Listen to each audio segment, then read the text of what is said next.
Nós temos uma convidada que vai nos fazer muito feliz.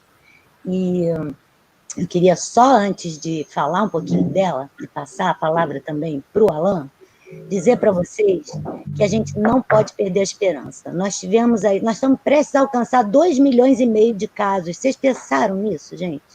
É muito grave, né? Esse país, assim, em termos de omissão, é um caso a ser estudado. O caso a ser estudado não é por causa das idiotices que o nosso presidente falou, não, que a gente mergulha no esgoto e não pega a doença. Até porque a gente mergulha no esgoto porque não tem saneamento nesse país. A gente mergulha no esgoto porque a pobreza chega em níveis deploráveis. A gente mergulha no esgoto porque o povo brasileiro subvive. É por isso que a gente mergulha no esgoto. Não é por isso que a gente tem que ser estudado, não. A gente tem que ser estudado porque a gente é um povo que elege pessoas que fazem o que fazem com a nossa população. Descaso total. 2,5 milhões, gente, de casos de Covid.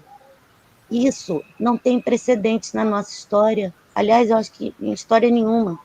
Né? Eu não sei, assim, se vocês não se arrepiam com isso, daqui a pouco a gente vai bater 100 milhões de mortos. Não dá para passar um domingo, meus amores, sem que eu mencione esse assunto. Além de outras barbaridades enormes, né? Leis passando, né? A boiada continua passando. Né? A mídia e tantos outros personagens da política, né, cometem gafes laicá, distraindo as nossas atenções para que a gente não veja a boiada passando, mas a boiada continua passando. E uma série de descalabros vão sendo feitas a cada semana.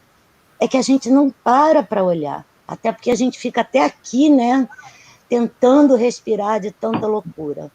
Mas é importante que a gente fique atento, porque a resistência depende disso, da gente se recusar também a mergulhar na alienação pessoal. É importante que, mesmo nos entristecendo, a gente mantenha-se num nível mínimo de informação, para que a gente não se deixe ser levado pelo verdadeiro esgoto, que é a corrupção moral, ético-política em que esse país está metido. Se alguém pode mudar isso, esse alguém somos nós.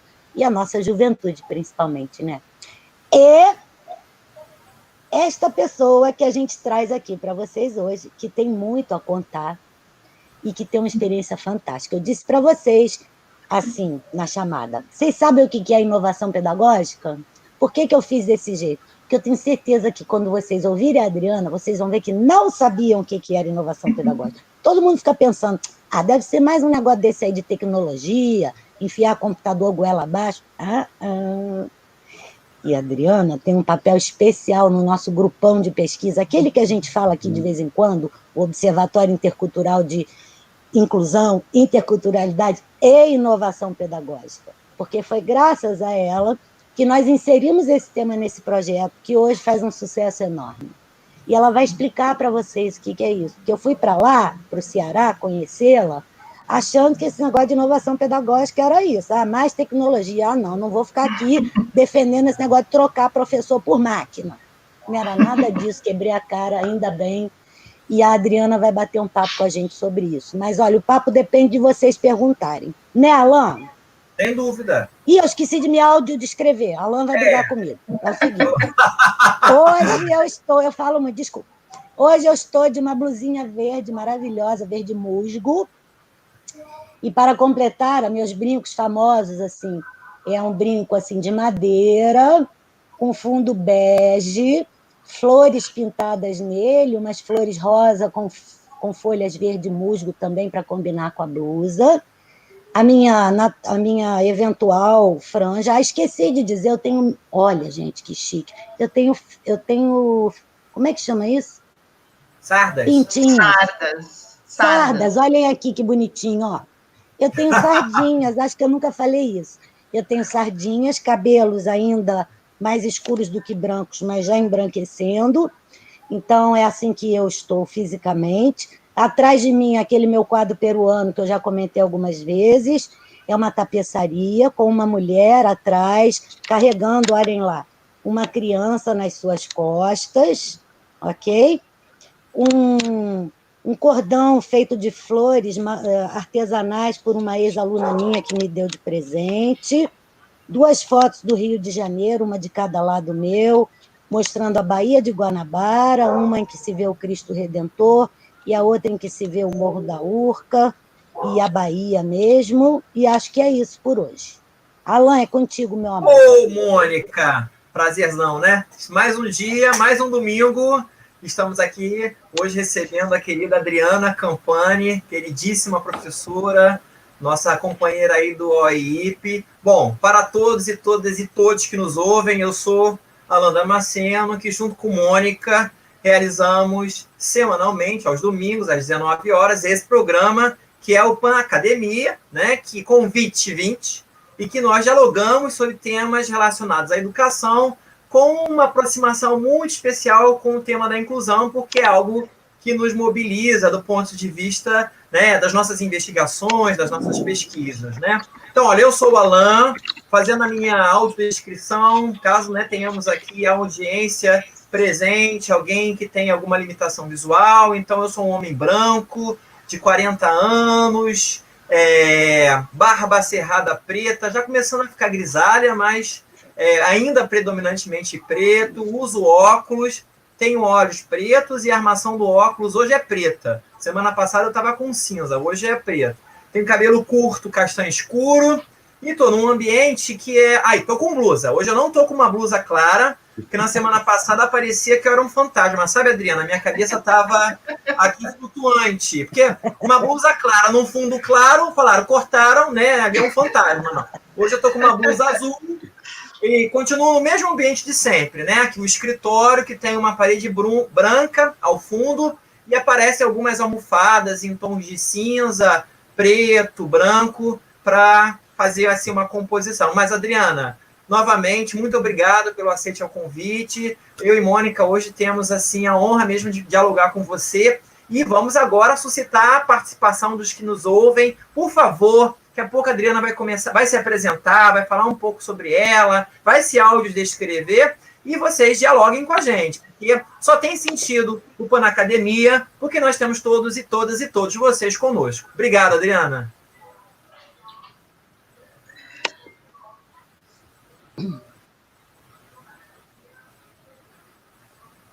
Então... Quer que a gente te audiodescreva? Se quiser, a gente descreve. Sou eu que falo agora, é? E...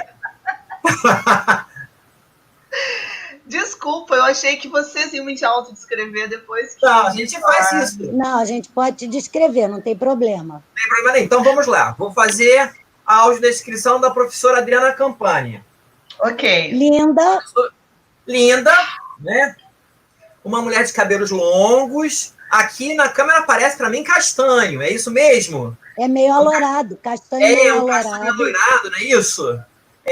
Então, são cabelos longos, para além dos ombros, tá? Pele bem clarinha, branquinha, olhos castanhos, escuros. Ela está usando um fone, né, de ouvido. Ela usa uma blusa preta. Usa brincos, eu não consigo identificar aqui na imagem. Não usa brincos nesse momento. Aparentemente, ela está num escritório, né, uma sala que tem um espelho ao fundo, Adriana, onde tem um espelho, você... chiquérrimo. Na verdade, é o meu quarto e o espelho é do meu guarda-roupa. Ah, tá. É porque, na verdade, nesse espelho a gente vê a professora Adriana de costas e é parte da tela do computador, que é nesse momento por onde ela dialoga com a gente. Isso. Né? A parede é de tom claro, parece ser um creme, né? Do seu lado esquerdo, de quem está vendo de frente. Do lado direito é o guarda-roupa com portas espelhadas. E, basicamente, é isso. A professora muito bonita e muito acolhedora. Obrigada, por isso que eu gosto que vocês me autodescrevam. Deixa eu iniciar, já que o pessoal está tímido ainda. Você podia começar, talvez, falando um pouquinho para o pessoal o que é, afinal, inovação pedagógica, já que eu provoquei tanto, né? O pessoal deve estar doido para saber, ou talvez a ignorante seja eu. O que você acha de falar um pouquinho disso? Tá bom, eu posso começar. Inovação pedagógica, a curto e grosso modo, é todo o processo que se pressupõe incluir, né? Por isso a relação com a inclusão. Só que ele é um conceito histórico que ele tem aí uma carga, né, um ranço histórico muito grande. E ele acaba sendo que autoexplicativo quando ele não é contextualizado, ou quando ele não é exposto dentro de princípios que diferenciam o seu nascimento, né? Primeiro que se entende que tudo que é procedimento pedagógico é procedimento didático. Então, quando se fala assim, eu preciso de conhecimento pedagógico, então eu preciso de conhecimento didático para poder ensinar uma coisa a alguém. Então, a pedagogia, o conceito pedagógico está muito associado ao fazer, né? Como eu ensino algo a alguém. Só que, justamente pelos estudos de currículo, né, a partir do século XX, meados do século XX, as teorias críticas de currículo vêm questionar esse princípio do fazer pedagógico e vem problematizar isso. Então, a gente sai de uma dimensão didática e vai para uma dimensão de racionalidade. Então, a pedagogia ela é vista como um conjunto de racionalidades dentro de uma relação de poder, onde determinada racionalidade ela se torna hegemônica, que é o que a gente chama de racionalidade da pedagogia moderna, né, que constitui a escola moderna, e essa racionalidade é que vai naturalizar essa ideia de que a pedagogia ela ensina como ensinar. E ao naturalizar isso, ela coloca a pedagogia numa condição muito simplista. Fica muito didático só, né? Fica. E tira todo o poder de transformação que a pedagogia tem. Concordo. Né? Na verdade, ela diz para a pedagogia o seguinte: a tua função é legitimar aquilo que eu vou instituir. Os grupos vão instituir, né? A política vai instituir, a cultura hegemônica vai instituir. E o seu papel é legitimar isso por meio de processos de ensino e aprendizagem. Então, a inovação pedagógica, ela se apropria desse conceito para poder se autoproclamar como inovador. Então, esse inovador ele pode ser apenas uma mudança de adaptação ao sistema. Por exemplo, as novas tecnologias, elas são vistas como inovadoras porque você deixa de aprender com quadro negro, com lápis, com caderno, com recursos convencionais, tradicionais e pobres de aprendizagem, e você vai para aprender com recursos digitais, né, com recursos tecnológicos, onde a criança ela tem que mobilizar outras formas de raciocínio e também desenvolve outros processos cognitivos para poder aprender. Então, se ela vai aprender de forma diferente, isso é inovador. Então, a tecnologia, ela inova. Só que eu trago, claro que não é só eu, né, mas eu opto por discutir a inovação pedagógica numa dimensão política e cultural. É claro que a tecnologia ela vem provocar outras formas de aprender e ensinar, mas essas formas elas não provocam rupturas de democratização cultural e nem de democratização política dentro da escola. E aí, é nesse sentido que eu trago o conceito de inovação pedagógica, que aí eu estou aqui para explorar um pouquinho. Pois é, porque a visão que a gente tem, normalmente, nós, seres humanos comuns, né, pessoal, é só a primeira parte que você falou, né, que é a inovação mesmo, a coisa transformativa, a gente não vê muito, é só a coisa do... faz um ajustezinho ali, vamos botar isso para dar uma inovada, mas a coisa da potencial... Ruptura. Né, ir às vias, né, a transformação radical, né, de ir a fundo na coisa.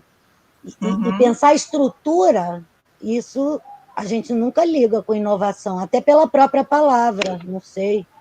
O que vocês acham, gente? Eu tô Bora, aqui, pessoal.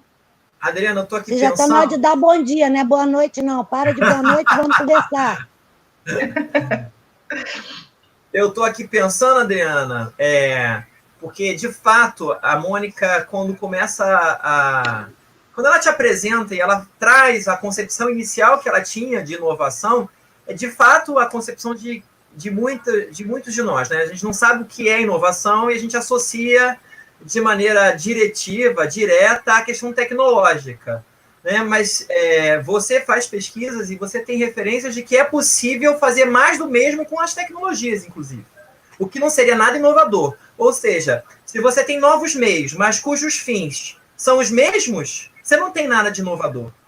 Então, eu acho que essa é uma questão que, por exemplo, a gente vem trabalhando no nosso grupo de pesquisa, que é o grande parceiro do LAPEAD, né? Nós temos a honra, né, de sermos parceiros do LAPEAD, que a gente traz umas reflexões do professor José Pacheco do que ele está pensando como inovação, como algo, né, que de fato se proponha a nos levar a outros lugares que não mais os mesmos que até então tínhamos em termos de organização do trabalho da escola, né, e pensar o ser e fazer escola. Então, eu acho que isso você traz pistas para a gente, porque se você pega uma aula que é, por exemplo, tradicionalmente expositiva, e você passa a usar um data show, e cuja finalidade continua sendo mesmo uma aula expositiva, não tem nada de inovador nisso. O uso da ferramenta, por si só, não caracteriza inovação. E eu acho que a gente caiu num lugar muito comum, que é achar que inovação é fazer do mesmo jeito usando recursos diferentes. E eu queria que você problematizasse isso para o nosso... Perfeito. Eu acho que é muito interessante para o nosso debate. Porque a gente tem feito isso, inclusive, com a inclusão, de maneira geral.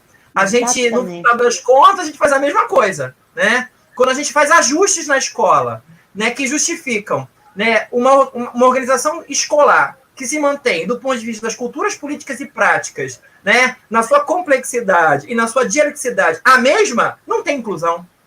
Eu acho que isso é importante de a gente destacar. Eu queria conversar com você, antes que eu sei que já vão ter muitas perguntas, gente. Já tem. E aí eu queria te provocar nisso. Bom, eu vou comentar essa questão, Alan, associando a duas perguntas que tem aqui, que refere-se se na pandemia, né, está havendo inovação pedagógica, porque está sendo uma demanda quase que impositiva de uso das tecnologias. Né? Veja bem, partindo do princípio de que inovação pedagógica não é meio e sim fim, certo? Porque o que provoca a inovação é o princípio da ruptura com aquilo que existe.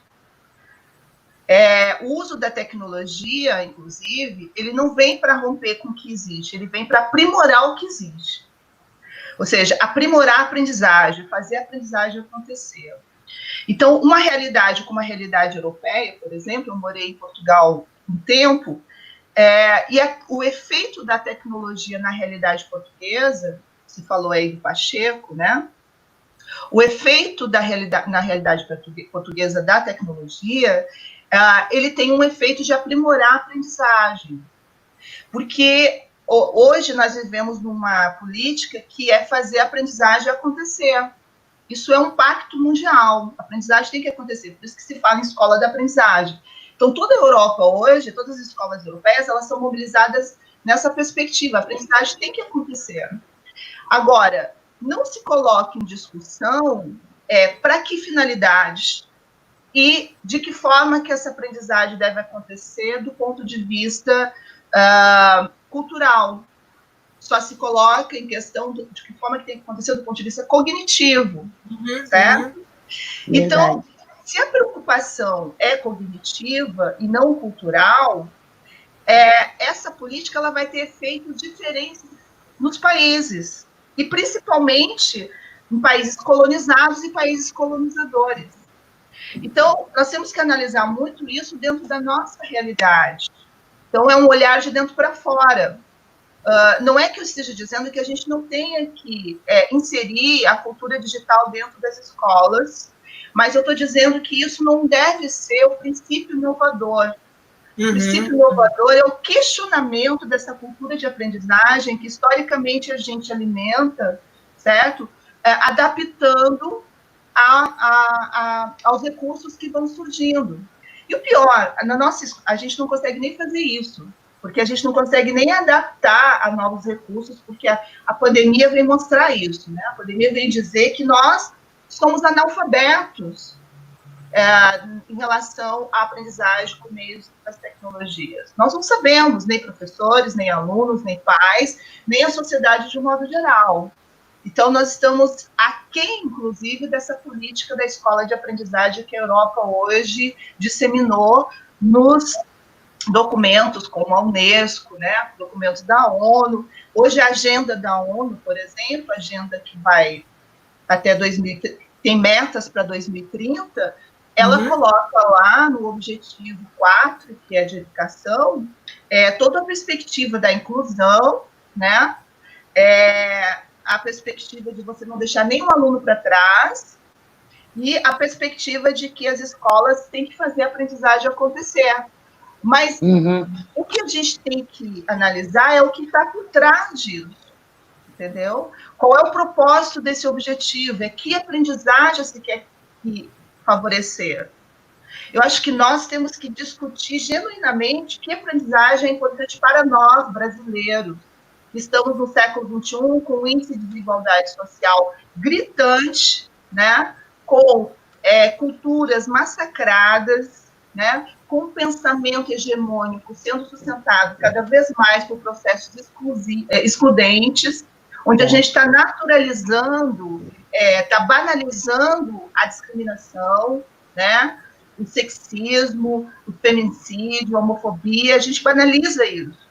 Então, a gente tem que começar a discutir essas questões e o que ela tem a ver com a questão da aprendizagem. Será que os nossos currículos escolares não estão reforçando isso? Ou eles estão provocando quebra disso? É uma questão... E a inovação é isso. A inovação é você ver até que ponto o currículo está provocando quebra em relação a isso. Ou está reforçando isso. Certo? Então, a pandemia está provocando inovação pedagógica? Não. A pandemia só está evidenciando o quanto somos analfabetos no uso da tecnologia, estamos despreparados para o uso da tecnologia, certo? E que, se hoje viesse toda uma política para nos ensinar a tecnologia, mesmo assim não iríamos inovar pedagogicamente, nós iríamos a submeter a um processo ainda excludente, porque nós não estaríamos questionando o que estamos aprendendo. Certo? É verdade. Nós temos aqui perguntas já, né, Mônica? Esse bloco 1, que era a pergunta da Rosângela, da literatura acessível do Diego, a da Rosângela, acho que ela cobriu bem, né? Literatura acessível faz a provocação aqui de que a inovação é um conceito variado. No caso, a tecnologia representa a adoção de novas técnicas, sendo mecânico e não sobre o sujeito, né? E nem sobre a formação humana. E o Diego, ele diz que a inovação, dentro dessa sua perspectiva, que você preferiu optar, aí ele faz uma pergunta mesmo, seria somente o que é novo ou também se esbarraria numa readaptação do velho? Essa foi provocando, muito legal. Boa pergunta, boa pergunta. Dá uma respondida nessa, que já tem outro bloco aí. Bom, a inovação nessa perspectiva, ela também procura quebrar com essa ideia de novo e velho, certo? O que significa a gente questionar ou provocar rupturas dentro de processos educativos na escola? Significa questionar principalmente a ideia de currículo, porque tradicionalmente a gente entende o currículo como algo que vem de fora, que é neutro e que tem que ser aplicado, tá? Essa concepção é uma concepção de relação de refém com o currículo, ou seja, a professora que entende que o currículo é algo neutro, que é só para ela aplicar, ela é refém desse currículo, e ela não é sujeito dele. Então, quem manda na escola é o currículo e não a professora. Tira dela toda essa autonomia de reflexão sobre o processo pedagógico. O currículo é quem manda. E quem é que faz o currículo? Não é a professora, não é um aluno. O currículo é uma coisa instituída e que vem sempre de fora. E que se antes vinha do centro político do país, hoje vem do centro político mundial. Então, nem nós, brasileiros, conseguimos definir nosso currículo. Ele é totalmente pensado a partir de decisões políticas externas, que, obviamente, são grupos econômicos. Agora, qual é a questão aí? O que seria quebrar com esse currículo? Primeiro, compreender essa lógica, sair dessa ingenuidade de achar que currículo é apenas uma lista de conhecimentos que tem que ser transmitido. A gente tem que quebrar essa lógica ingênua. Segundo, de onde vem essa definição de currículo, essa materialização de currículo imposta pelas escolas, né, como a Base Nacional Comum, por exemplo? De onde vem? A gente tem que entender qual é a relação complexa que produz esse currículo. Terceiro, quem são as pessoas que estão dentro da escola?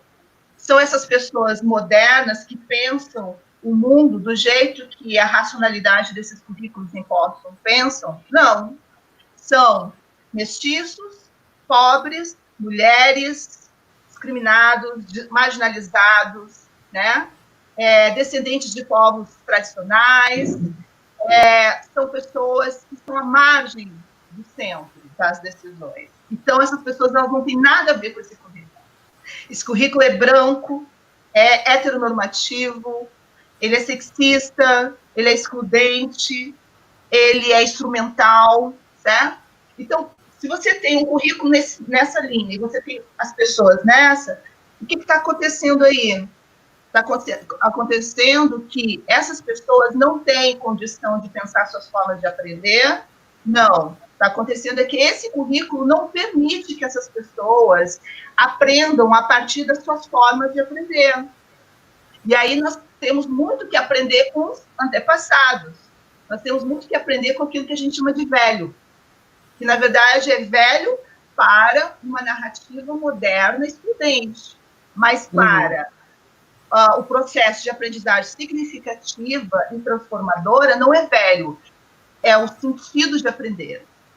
Então, aquilo que eu aprendo com os meus antepassados, e aí a gente aprende muito com a cultura indígena, né? A gente aprende muito com a cultura dos povos de terreiro, que é genuíno da nossa cultura, mas para isso a gente precisa se sentir índio, né? A gente precisa se sentir pertencente também a uma cultura de povo de terreiro. Por mais que eu seja branquinho, como você me descreveu, a minha avó era umbandista, era negra e índia.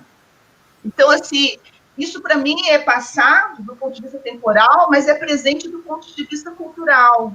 E isso precisa ser resgatado pela escola. A escola precisa dar voz a essas culturas que estão sendo invisibilizadas. E ao dar voz, eu vou estar voltando ao passado, mas não como velho, mas como algo que pertence a mim e que vai fortalecer a minha identidade. Isso é inovação pedagógica. Eu retomar isso como processo de aprender, como modo de aprender, né? Então, e modo de resistir, porque qual é a finalidade pedagógica aí? É fortalecer as resistências das pessoas, né? O Lukács vai chamar isso de uma nova totalidade. E o Morin vai trabalhar isso como a recursividade, né?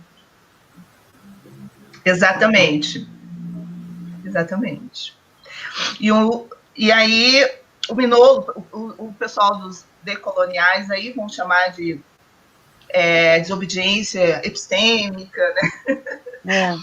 Vários autores vão trazer em abordagens com nomes diferentes, mas eu acho que eles têm uma intencionalidade comum, que é romper com isso.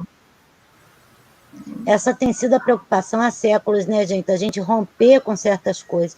Incrível como que, no plano, assim, teórico mesmo, agora falando da nossa praia, a gente se dedica a isso, assim, gerações e gerações, e às vezes eu tenho a sensação de que a gente anda e anda e anda.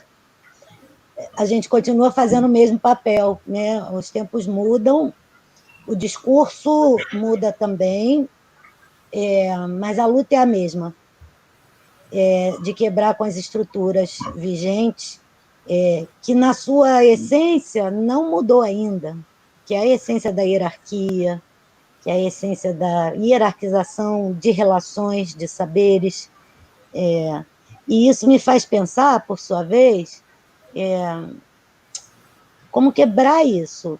é por isso que eu penso muito nesse programa como uma forma, por isso eu chamo, inclusive, de pan-academia, né? Assim, que a minha preocupação é muito isso, sabe, gente? A gente, em tudo que a gente é e faz, a gente ter esse cuidado, e é por isso que eu insisto tanto para que vocês participem mesmo, venham para cá conversar, estejam do lado de cá com a gente. É o único jeito da gente quebrar isso, e da gente valorizar que a experiência é um saber, e é um saber igualmente importante. Ainda hoje eu li um texto lindo, olha só, de 1986, né? Que a Cláudia Davis, junto com esqueci o nome, Gorzoni, falando de profissionalidade docente, agora em 2017, fez uma pesquisa super legal, tentando definir, a partir de textos atuais, o que é a profissionalidade docente. E aí ela descobre uma pesquisa de uma outra autora, de 2014, que descobriu esse texto e traduziu esse texto desse cara lá de 1986, em que ele dizia basicamente assim, que não tem como se construir, o que falha muitas vezes na educação é exatamente isso. Todas as outras profissões, elas têm uma memória, elas recolheram, como arquitetura, medicina, memórias de seus fazeres, e com isso construíram seu corpus teórico, né? Seu código de ética e tudo mais. A educação não fez isso. Olha que doido isso. Não é por acaso que a gente... Eu não sei se é para ter um CR pedagogia, né? Um Conselho Regional Nacional. Eu não sei. Eu nunca parei para pensar nisso. Às vezes eu acho que sim, às vezes eu acho que não. Eu não sei se é para ter uma pedagogia ou uma ciência da educação, eu não sei, isso é um debate muito complexo na minha cabeça. Mas, numa coisa, eu acho que assim, esse texto me chamou a atenção. Cadê nossa memória? A gente, como é que se faz essa memória? É quando a gente está colaborando junto, a gente dá aula junto, a gente pesquisa junto, a gente se anota junto, a gente se vigia junto, a gente se critica junto, né? Quando a gente diz assim, olha, isso não está legal, não ficou legal, e a gente não permite isso na nossa profissão. Não, é por isso que eu bato tanto nessa tecla, gente. Não, eu não sou maluca. Hoje eu estava me dando conta disso. Uau, eu realmente não sou maluca. Eu não estou viajando. Não, é sério. E assim, a gente precisa da gente mesmo, sabe? Porque se a gente não faz isso, aonde a gente vai criar essa memória para efetivamente construir aquilo que somos, essa identidade que a gente sabe que existe, que está aí, mas que não tem memória, que não tem esse registro, sabe, gente? Então, assim, e aí fica, inovar o quê? Incluir para quê? Interculturalizar de onde para onde, né? O que é esse nosso campo, afinal? Sei lá, viajei em cima das suas palavras aí, do que o pessoal está colocando aqui. Parei. Tem umas perguntas aqui, né? Pois é, porque a Disneylândia, que é lá da nossa amiga Geni, trouxe um negócio bem legal aqui, viu? Na verdade, a gente tem alguns comentários. Eu vou fazer para você aqui, Adriana, um apanhado rápido, né? O Alan fez o bloco 2. Tá aqui, a literatura acessível. Faz o seguinte comentário: vale inovação é um conceito pensado ainda do ponto de vista tradicional e não emancipador. E aí é uma reflexão que a literatura acessível traz para a gente, né, dialogar. A Rosângela Cabral, beijo, Rosângela, sempre conosco. Ela faz uma menção de que o conceito de inovação pedagógica ainda é muito inicial, ainda está engatinhando no Brasil, e associa a ideia de que o que temos é uma ensinagem, né, de maneira geral. A Regina Lúcia de Souza menciona que aprender só há sentido se levar ao pensamento reflexivo. E a Disneylândia, nossa companheira, beijo, Disneylândia, que está sempre conosco aqui, né, Mônica? Muito grande querida. Abraço, Disneylândia. E por falar em currículo, aí ela traz uma provocação que, enfim, né, bem interessante. O que vocês pensam sobre a abordagem do desenho universal para a aprendizagem, né? Nós chamamos de DUA, de maneira muito geral, tá? Então, essas são algumas provocações. Você fica à vontade para organizar seu pensamento, Adriana, e apresentar aí, né, as suas reflexões a partir dessas provocações e comentários, tá? Bom, eu não sei o que é o desenho universal. Deve ser alguma coisa bem própria dos estudos de pessoas com deficiência, é isso? Não, Sim. não, Na verdade, hoje se usa muito. Na verdade, a origem está num outro cenário que não é o cenário da educação, tampouco da educação especial. Né? Mas hoje se usa muito a expressão do desenho universal da aprendizagem no campo da educação especial, né? E, sobretudo, relacionado à pessoa com deficiência. Hoje, né? Mas o conceito inicial nasceu lá na arquitetura. Mas, olha, se usa erroneamente. Porque, explica para ela, vem da arquitetura isso. Da arquitetura. Tá? A ideia é que a gente produza artefatos humanos para servir, né, à humanidade, que sejam acessíveis para todo mundo. Então, por exemplo, todos os ônibus do mundo, ou aviões, teriam cadeiras para obesos, porque todo mundo cabe numa cadeira para obeso. Né? Todos os banheiros seriam acessíveis. Né? Se a gente parte, por exemplo, da ideia de que alguns grupos sociais, obesos, idosos, pessoas com problemas na mobilidade, pessoas com algumas deficiências, possam servir como um grupo modelo para quem? Você construindo os artefatos, praças e tudo mais. Artefato é tudo, tá? Os outros também, qualquer um vai poder se beneficiar, então isso é universal, certo? É uma ideia um pouco utópica, porque dificilmente alguma coisa consegue ser realmente universal, mas como princípio fica lá. Aí traduziu-se isso para a aprendizagem, ao se pensar a escola democrática, e a educação especial se apropria disso para pensar a acessibilidade. A popularização maior dessas ideias ficou dentro da educação especial, para se pensar, inclusive, o currículo. E é claro que não dá muito certo, né? Porque, a não ser que se entenda que só pode ser universal quando se atende a cada um. Só pode ser para todos quando se atende a cada um. E aí entra a velha discussão entre o universal e o particular, né? Juntos, não como impeditivos um do outro, mas como condicionantes mútuos um do outro. Bom, então, assim, eu acho que essa questão tem a ver com a questão do currículo oficial também, né, que a gente utiliza na discussão da política de currículo. O EPO, por exemplo, ele foi um dos questionadores na década de 90, e ele pergunta, faz sentido um currículo oficial, né? Qual é o efeito de poder de um currículo oficial? E qual é o efeito de poder de um currículo oficial com uma base nacional comum, por exemplo, num país como o nosso? E eu acho que é isso que a gente tem que... É uma pergunta sempre recorrente que a gente tem que fazer, tá? Por isso que a gente não pode ter um olhar sobre o currículo como se ele fosse algo estático, algo que não tem efeito de poder. Ele tem um efeito de poder. E aí o olhar Foucaultiano nos ajuda muito a ter essa relação de criticidade com o currículo, porque o Foucault nos faz perceber que todo poder gera saber, produz saber. Então, se aquele currículo ali, que foi selecionado, organizado por grupos que têm interesses, claro, né, de dominação econômica, de colonização cultural, aquele currículo ele vai produzir um saber colonizador e também excludente. Então, a gente tem que entender o currículo muito nessa perspectiva, que ele é um processo de produção de saber.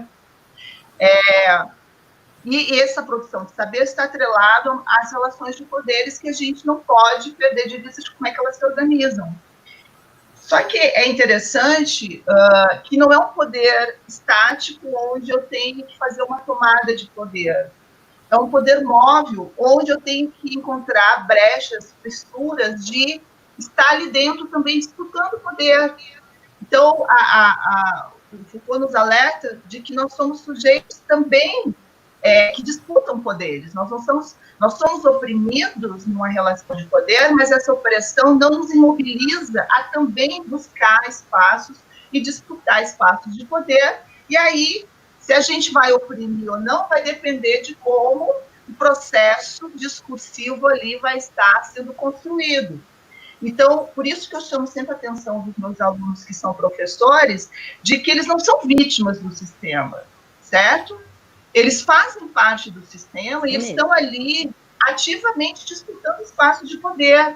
E muitas vezes eles reforçam a relação de poder, de opressão e exclusão, porque eles não têm ou esclarecimento suficiente, ou um processo formativo que faça eles a compreenderem alguma coisa, ou porque eles acham que aquilo os beneficia. Então, é uma opção deles também, né?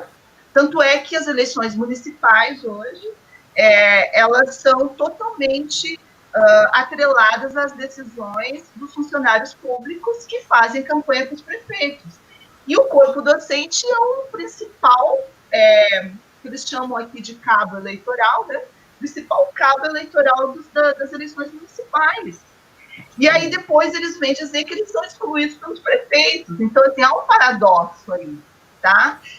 Há um paradoxo, porque será que em nenhum momento eles teriam condição de dizer não, ou de construir um outro nome para competir com esse prefeito? Ou pelo menos de não fazer campanha, né? Então, assim, esse mesmo comportamento ele também acontece dentro da escola em relação ao currículo. E aí a BNCC, por exemplo, ela vai ser olhada pelo professor como uma fórmula a ser aplicada na escola, certo? E quando ele faz isso porque ele é refém desse currículo, assim como ele é refém do poder que impõe esse currículo. A inovação pedagógica é fazer ele quebrar isso. Como? Refletindo sobre esse processo, no processo formativo, isso vai acontecer. Mas isso não é o suficiente. O suficiente é o quê? É você criar mecanismo para dar visibilidade àquelas pessoas que estão sendo excluídas nesse processo. E o professor tem que entender que ele é um ser excluído desse processo. O professor não pode achar que só os alunos estão sofrendo com esse currículo. Não, ele também é excluído pelo currículo. Então, ele tem que se colocar também no lugar de excluído. Então, quando eu digo assim para vocês, a gente não precisa ser da comunidade indígena para se sentir índio. A gente não precisa ser ubandista para se sentir como povo de terreiro, né? A gente não precisa ser negro para se sentir negro. A gente precisa educar as pessoas a se sentirem também nessa multiplicidade de identidades dentro da nossa nação, porque se a gente não se sentir assim, a gente nunca vai conseguir entender o que é inclusão, porque a gente sempre vai achar que a gente precisa incluir o outro, e não se incluir. A gente sempre vai achar que a gente não está sendo excluída, porque a gente está, de uma forma ou de outra, fazendo o sistema andar. Só que a gente não está entendendo que o sistema andando, a gente também está se excluindo, né? Então, a primeira coisa é a gente partir, o sentimento de exclusão tem que partir da gente, a gente está se excluindo, né? E aí, assim, tem uma pergunta interessante que foi feita aí, se aquilo que a gente aprende fora da escola não seria inovador. Sim, quando eu falei que a gente aprende muito com os outros coletivos, que não têm visibilidade na escola, é nesse sentido. A inovação é dar visibilidade aos saberes de coletivos, da diferença, da alteridade dentro da escola. Isso é a inovação. A inovação dentro de um sistema de ensino estabelecido, tá? Quando a gente fala em inovação pedagógica dentro do sistema de ensino estabelecido.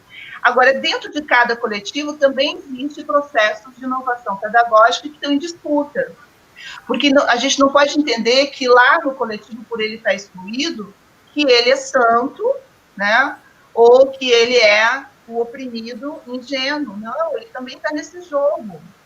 Gente, dentro de um terreiro, a gente tem questões de gênero, nós temos disputa de identidade de gênero, né? Nós temos ali também a heteronormatividade presente, né? Nós temos a homofobia, certo?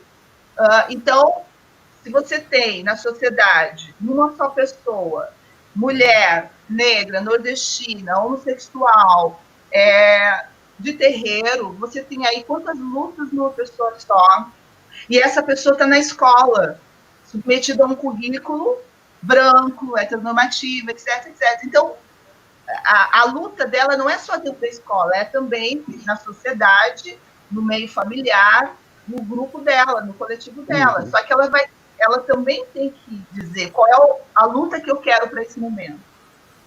O que eu vou disputar agora? E se a escola não fizer um trabalho pedagógico para ensinar a ela determinadas coisas que ela possa refletir, e dizer o seguinte: para você lutar para ser mulher, você não precisa oprimir o negro, né? Para você lutar para defender a sua religião, você não precisa oprimir os cristãos, certo? Então, é isso que a inovação pedagógica busca, um processo de mediação, né? A inovação pedagógica, ela tem que mediar os conflitos de lutas permanentes, e ela não pode trabalhar para acabar com as lutas ou diminuir o conflito. Pelo contrário, ela tem que potencializar os conflitos. Porque potencializando os conflitos, os movimentos se fortalecem e a resistência se torna mais forte. Porque aí não é uma resistência de classe ou de um grupo, é uma resistência diversas, né? Mas aí, com certeza, a escola moderna, esse currículo moderno, ele vai enfraquecer. Que esse eu acho que é o objetivo maior aqui, né? Enfraquecer esse currículo opressor.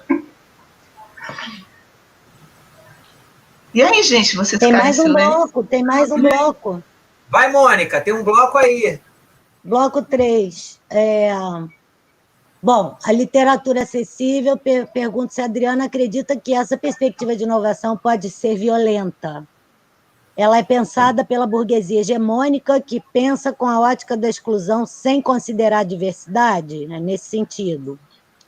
O André pergunta: professora, muita aprendizagem ocorre fora da escola. Dialogar com essas outras aprendizagens é inovador? A Rosângela pergunta: existe inovação pedagógica nas bases nacionais comuns curriculares? Qual seria a sua opinião? E a Regina, Lúcia, que também está sempre com a gente, diz: novas tecnologias podem ser um rico instrumento para a aprendizagem? E aí, tem que ser breve, porque nós temos 13 minutos, ainda tem mais de um bloco de perguntas, hein, moça? Certo, vou ser breve. Bom, a BNCC, nenhum instrumento universal ele é justo para a diversidade, certo? Então, o sistema educacional, ele nunca vai ser justo. Quem tem que buscar e lutar por justiça são os grupos que constituem esse sistema. Então, é uma disputa constante, certo? A gente nunca vai ter lá um secretário de educação que vai ser justo com todo mundo, porque ele vai estar na condição de poder dele e no interesse dele. O que a gente tem que estar atento a isso e disputar esse interesse, certo?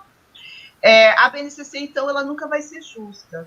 Agora, a gente tem que entender que ela pode ser um instrumento também transformador se a gente tiver uma relação de criticidade radical com ela, certo? Criticidade radical não é simplesmente dizer ela não me serve porque ela veio de cima para baixo. Mas o que eu posso fazer com ela que possa atender também os meus interesses dentro da escola? E eu acho que aí é uma relação que cada um tem que construir. Não existe regra para isso, certo? Eu acho que essa questão da literatura acessível, né, que está sendo colocada aqui, eu não posso falar muito porque não é uma área que eu estudo. Mas eu fico pensando o seguinte: qual é o sentido de acessível? Certo? É o acessível para aquele que tem a deficiência poder ter acesso? Isso é um meio. Eu acho que literatura acessível é o nome da pessoa. Ela é do grupo do Alain, é o nome do projeto. Então, a pergunta é se você acredita que a perspectiva de inovação pode ser violenta. Que ela é pensada pela burguesia, que ela seja pensada pela burguesia hegemônica que pensa com a ótica da exclusão sem considerar a diversidade. Gente, perdão, Copacabana é esse inferno, vou fechar o áudio aqui. A inovação pedagógica, na perspectiva que eu defendo, não é violenta, é exatamente o contrário. Ela é construída no sentido de que ela é um processo plural de construção e fortalecimento das identidades, certo? Para isso precisa também ter um currículo construído nesses processos. Por isso não existe o currículo, existe currículos. Currículos como caminho, como meios, tá? Mas a inovação, ela dá esse sentido de inclusão, ela tem que dar esse sentido de inclusão. Por isso, no meu sentido, ela não é violenta.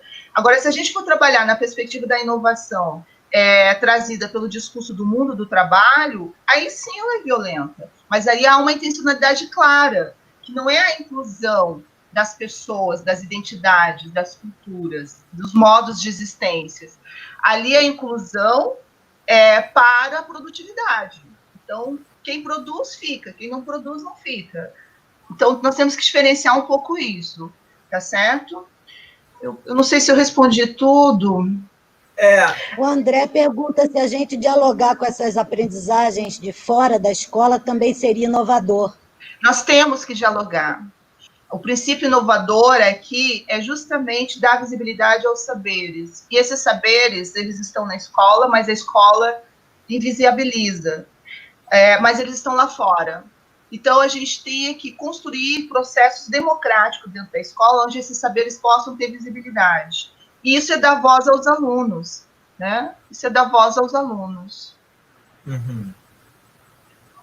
A gente tem aqui mais algumas questões. Nosso tempo é assim, né? Assustador. A gente começa e acaba com outras problematizações, outras provocações, mas registrar a presença, sempre presença da professora Eliana Marques Anata, que está sempre com a gente aqui. Beijo, Eliana. A Eliana traz uma provocação muito interessante para o nosso debate, Adriana, quando ela provoca a memória, o registro da educação se vai junto com os partidos que se alternam no poder. Guarda-se o que é de interesse hegemônico, ou seja, a área é vulnerável. O currículo é explícito nesse caso, não é? Ela está fazendo uma provocação em relação a essa relação Estado, poder, governo, e como é que o currículo se coloca nesse cenário. Ainda nessa direção, o Matheus Modesto traz uma provocação para a gente, para o debate também. Nessa perspectiva de inovação pedagógica, que tem por centro a aprendizagem ela é política e autoral. A inovação pedagógica, nesse sentido, pode ser um lugar de questionamento do que se aprende pelas gritantes contradições, validando o lugar de recuperar a inteireza do humano. É uma questão, né, de cunho bastante ontológico. Ontológico. Né? E aí a Regina, também, que está participando desde o início aqui do nosso debate com muitas questões, continua nos provocando agora com uma outra questão que se desdobrou. Como seria, então, um currículo libertador numa escola pública?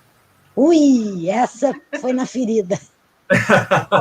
Foi, exatamente. Primeiro, a gente tem que desconstruir a ideia de libertação, tá? Se a gente trabalhar com o sentido de libertação a partir de uma ontologia universal, a inovação pedagógica ela vai ter limitações. Ela, em vez de potencializar as diferenças para que essas diferenças possam construir formas de libertação, ela vai impor uma forma de libertação. E isso é uma coisa que foi uma leitura até errada de Paulo Freire, né? Com a pedagogia da libertação. Porque o Paulo Freire ele traz uma ideia de libertação num momento histórico onde nós estávamos numa sociedade totalmente oprimida por relações de trabalho, né? Onde uma cultura capitalista estava sufocando, marginalizando totalmente. Então, ele traz aí um princípio de liberdade. Só que hoje nós temos uma sociedade diferente. É uma sociedade hoje onde a gente não está somente na disputa de uma inserção social e econômica, a gente está numa disputa de inserção identitária, né? Como aquilo que eu falei para vocês. O meu problema não é só porque eu sou pobre. Eu não estou me sentindo oprimida ou excluída porque eu sou pobre. Eu estou me sentindo porque eu sou mulher, né? Porque eu tenho uma opção sexual que não é aceitável pela minha família, pelo meu meio social, etc. Então, são outras lutas aí que estão reivindicando liberdade. Então eu não posso dar um sentido de liberdade único a partir de uma lógica classista, por exemplo, certo? E é isso que a inovação pedagógica, ela o tempo todo ela chama atenção. Eu inovo para esse grupo, mas não significa que esse sentido de inovação seja o mesmo para outro grupo. Então, são inovações construídas de forma diferente que só o grupo pode dar o sentido de inovação, porque a inovação é ruptura, é mudança. Então, só o grupo pode dizer, olha, mudou aqui, eu senti uma mudança aqui. Agora, de repente, para outro grupo, aquilo ali não é mudança, porque aquilo ali já foi superado. Então, os tempos, as temporalidades, elas são diferentes. E isso é importante na inovação pedagógica, respeitar as temporalidades, certo? E aí tem a ver com essa questão, né, da pergunta feita, que eu falei que era de caráter ontológico, e nesse sentido. Por isso que a gente fala de processos plurais, tá? Onde o sentido ontológico ele vai se diferenciar. Mas o princípio nessa construção ontológica não pode mudar, que é o princípio da inclusão. O princípio onde eu quero me incluir. Eu tenho que ter um lugar ali. Esse lugar tem que estar assegurado. Por quem? Políticas públicas, políticas de Estado. Daí a finalidade do público. Porque o público é para todos, não é o público é de graça. Porque a nossa cultura brasileira, assistencialista, a gente entende que o público é porque não paga, é porque o Estado custeia. E a gente perde a essência do público, que é o quê? Para todos. Não é porque o Estado está pagando, é porque ele está garantido que todos estejam ali, assegurados para estar ali lutando. Certo? Adriana, deixa eu te fazer uma provocação. Quando você fala da temporalidade na questão da inovação pedagógica, na perspectiva aqui de inclusão e direitos humanos, me fazem sempre muita pergunta, e eu mesma trago muito quando eu converso com os alunos e tal. Como é que fica, por exemplo, quando a gente considera que direitos humanos não são universais? Na verdade, são pactuados por um conjunto de países brancos, europeus, etc. e tal, que a gente já sabe, né? Mas que representam, digamos, né, uma maioria signatária que num dado momento foi e é necessária ainda, e que a gente, digamos, aceita. Mas há culturas no mundo que não aceitam. Quando você fala em respeitar a temporalidade, esse argumento que é muito importante de ser compreendido. Para mim, ele tem sido utilizado de duas formas. Tanto no sentido de dizer quem somos nós para julgar, por exemplo, as culturas que cortam o clitóris da menina. Mutilação da mulher, né? Ou as culturas que decepam o sujeito porque ele não é adepto daquele tipo de religião, mas também para dizer, como se diz no Brasil, que os pais têm que ser ouvidos de pessoas com deficiência e eles acham melhor que essas pessoas não entrem na escola. E isso fere radicalmente o princípio universal do direito à educação. Então, assim, como que você vê isso? A gente tem aí uns pouquinhos minutinhos. A gente passa uns 5, 10 minutos às vezes, então também não vamos ter a maneira, até porque ainda tem uma pergunta lá da Eliana. Mas eu quis fazer essa provocação, porque eu acho que é importante a gente não fugir dessa discussão, né? E os dois lados têm alguma razão. E aí, como é que a gente sai dessa sinuca de bico? A questão, Mônica, é porque a nossa educação moderna, pautada na ideia da verdade produzida pela ciência, é de que a gente tem que ter uma definição, a gente tem que ter um lado definido, a gente tem que ter uma posição, certo? E a gente tem que entender que essa cultura educacional desse regime de verdade, onde a gente tem que ter uma verdade estabelecida, isso provoca exclusão, isso nos exclui e a gente também provoca exclusão. Então, quando eu falo respeitar a temporalidade, não é a gente ficar parado esperando que cada grupo, né, tome uma certa consciência da sua condição e busque uma inovação, digamos, uma mudança. Não, a gente está sempre naquilo que eu acredito. Eu respeito as culturas africanas, né? Acho que nós temos muito delas, só que eu não admito que uma mulher precisa ser mutilada, certo? Então, eu vou trabalhar na perspectiva de contestar isso.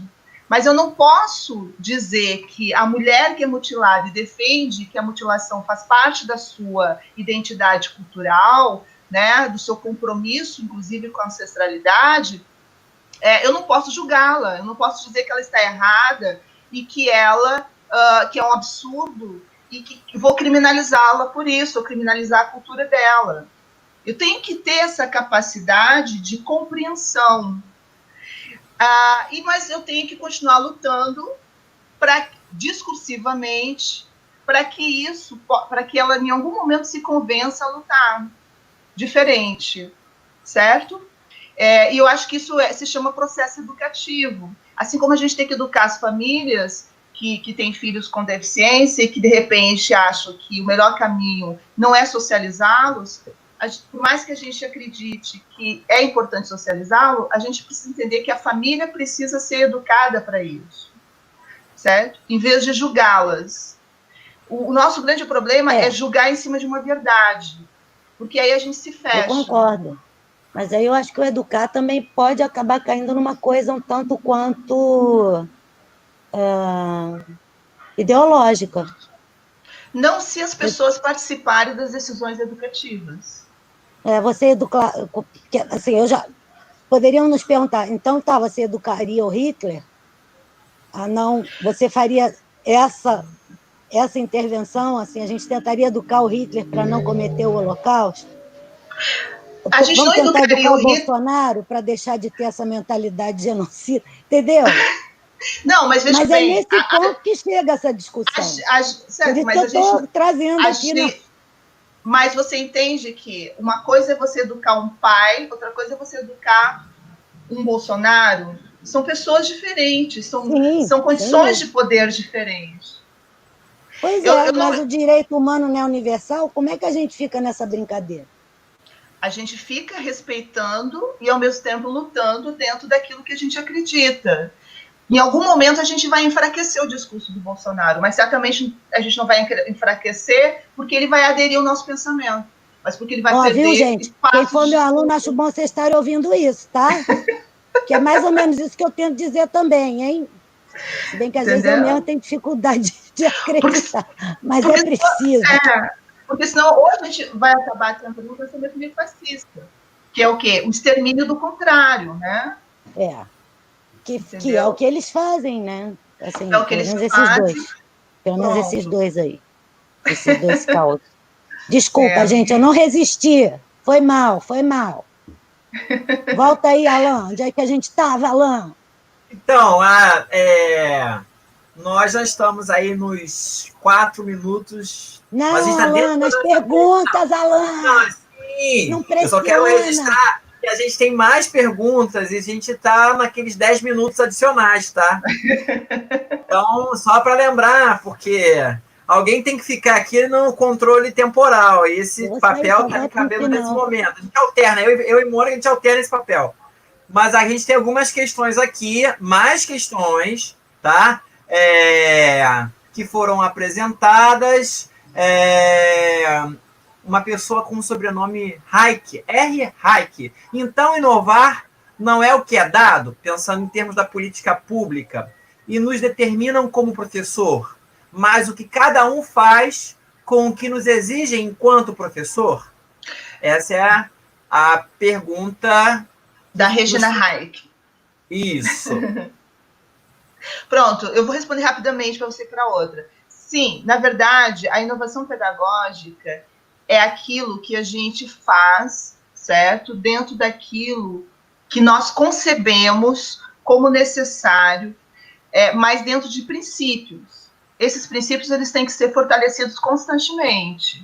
Então, por exemplo, quando eu trabalho com a comunidade indígena, certo? E ali a gente vai construir processos educativos, O inovador vai surgir dali, da forma como eles se relacionam com o sagrado, da forma como eles se relacionam com a comunidade, com a perspectiva comunitária que eles têm, né? Porque eles não fazem nada que não for de forma coletiva. Então, eu estou ali muito mais como mediador para ajudar a construir processos do que definir os processos. Tanto é que muitas vezes que eu vou lá, eu não falo quase nada, porque eu não tenho o que dizer, eu fico muda. Porque qualquer raciocínio, qualquer racionalidade que eu venha construir com eles, depende mais de eu ouvir do que eu falar. Porque eu tenho que passar por um processo de desconstrução da minha racionalidade pedagógica. Porque a pedagogia são racionalidades pedagógicas em disputa.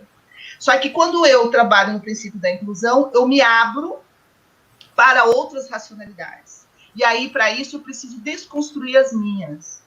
Né? É nesse sentido, é o fazer ali. Então, seria nesse sentido a resposta para a Regina. Uhum. E a Maria do Socorro, Souza e Silva, nos trouxe, então, aqui uma reflexão com base no que se apontou sobre temporalidade, numa das suas reflexões. Ela fala assim, então, quer dizer, o então é a partir do que você tinha apresentado.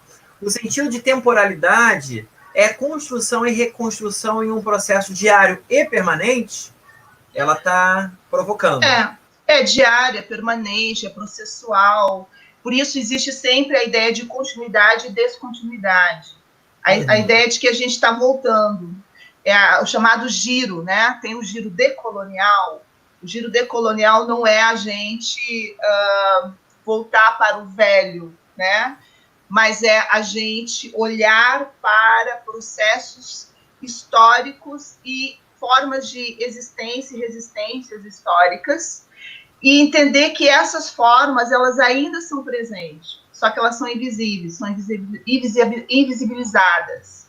Então, esse giro, a inovação pedagógica, ela precisa de giros. Eu preciso dar um giro decolonial, eu preciso dar um giro epistêmico, eu preciso dar um giro pedagógico, certo?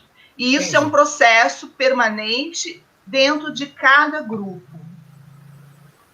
Dentro de cada grupo. Aí, qual é a política universal? É a inclusão. Ou seja, eu quero me incluir. Então, nós pedagogos, nós educadores, a gente tem que estar sempre com esse propósito, construir processos de inclusão. Bacana. Mônica, chegamos aqui, conseguimos. Conseguimos. Apesar de mim, eu mesmo estrago. Ai, gente, desculpa, mas é que eu falei que a Adriana é fantástica, eu avisei, tá? Eu mesma não resisto. Mas esses papos são muito gostosos, né? Assim, a vontade que dá a gente ficar assim continuamente. Mas o domingo acaba, a gente tem que trabalhar amanhã, mas, né? Enfim, quer fazer a finalização hoje? Porque, para mim, eu quero fingir que não acabou.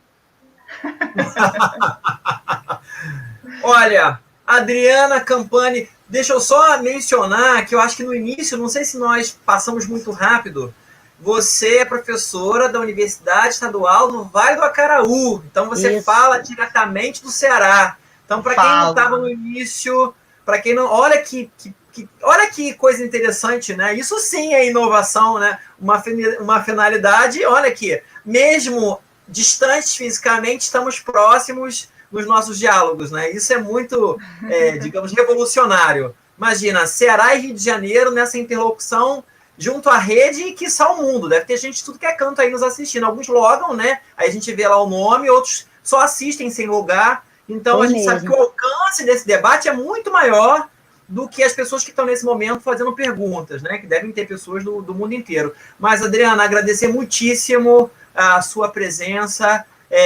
A sua presença enobrece, enriquece a OIIP. É bom saber que você está conosco no OIIP e que nós temos aí interlocutores tão qualificados como você. Muitos elogios aqui, literatura acessível, Rosângela, Diego, os nossos participantes sempre aqui mencionando. Muito obrigado, foi muito bom. Desde já... Viva o Ceará! Do Ceará, Flavinha, saudade de você, Flávia. Oi, Flavinha. Então, agradecer muitíssimo a você. E, enfim, fica o desejo para um próximo encontro. Com certeza, nós ficaríamos aqui horas dialogando com você, né, Mônica? Com certeza mesmo. Vai ter mais. Com certeza, adorei, gente. Muito obrigada. Estou aberta aí para mais momentos como esses, tá bom? Que bom. Obrigada, Adriana. E agradecer ao seu coração, minha linda. Hein, Mônica? Não podemos agradecer o Alan, né? Que está aí todo dando um apoio. Nosso técnico. Alan, nosso produtor. Não, técnico é pouco. Ele é produtor. Ele está na produção do trabalho aí. Alan, muito obrigado. Eu tentei botar ele no stream, mas ele não deixa. Alan, muito obrigado aí pelo seu apoio. De nada. Muito obrigada, gente. Adriana, um beijo, pessoal. Até domingo, hein, gente? Até domingo, curte, faz propaganda, que a gente está naquela história de conseguir 1000 aí inscritos para ver se contrata o nosso intérprete, pessoal. Beijo! Beijo! Bora, Bolsonaro! Adorei! Tchau, gente! Tchau! Viu? Eles ouviram a polícia aqui, vieram me buscar.